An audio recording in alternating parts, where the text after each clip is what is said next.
Hands up. Filthy hands where I can see them. Officer Calloway roared as his boot exploded through the Avery family's front door.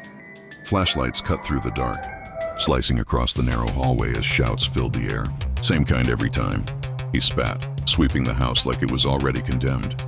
His rifle locked onto Ruth Avery, trembling in her nightgown. "Please, this is our home," she whispered, voice breaking. The blast swallowed her voice before mercy could reach her. Ruth collapsed beside the couch, blood spreading fast. "Target neutralized," Calloway muttered. Marcus Avery dropped to his knees, pressing her wound and calling.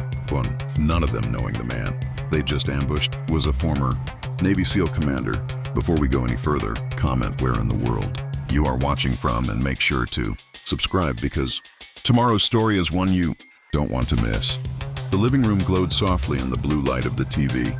Marcus Avery sat back in his worn leather recliner, his attention drifting between the military documentary and his wife Ruth, who was curled up on the couch nearby.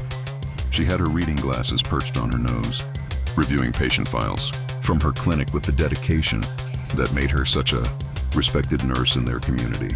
Their phones buzzed simultaneously. Imani's face appeared on the video call, her bright smile lighting up both screens.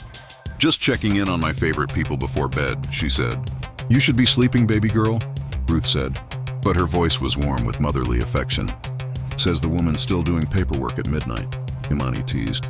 "Dad, make her go to bed," Marcus chuckled. "You know your mother. Once she starts something, she has to finish it." They chatted about him's latest social media campaign and Ruth's difficult cases at the clinic. The conversation wrapped up with quiet love and promises to meet for Sunday dinner. The house settled back into peaceful silence, broken only by the soft voices from the TV and the rustle of Ruth's papers.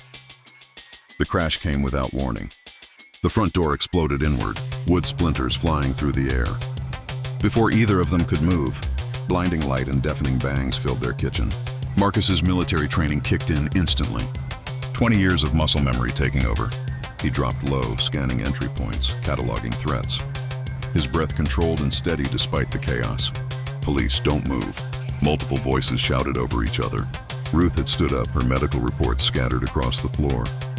Her hands were raised high, her voice shaking but clear. "We're unarmed. We're weapon." The shout came from an officer at the front. Caucasian, early 30s.